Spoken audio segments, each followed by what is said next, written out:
Hey guys, Jacob here with ePoolSupply. Today we're going to go over the MX8 and the MX8 Elite and how to change out the tracks.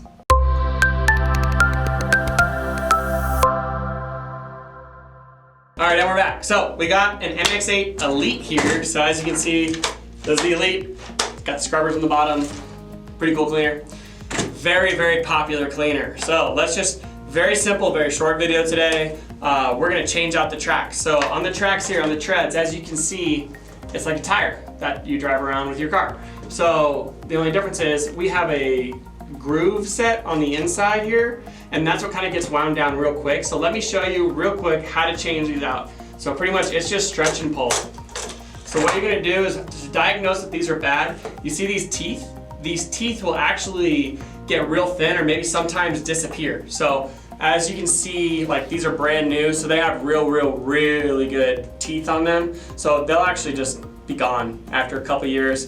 And also sometimes on the back side of here, these actually wind down, they get really small, kind of like the tread on your tires on your car. So all you gotta do to take these off, you just stretch them, pull them off. Putting them back on is a little bit more tricky. I like to start with one of these wheels at a time. So you get on a wheel, you go up to the big black piece up here, and then just stretch it onto the final wheel. And then testing it, turn here, we're golden. So that's how you change the tracks on a Zodiac MX8 and MX8 Elite. Thanks for watching, guys. Hey everyone, thanks for watching.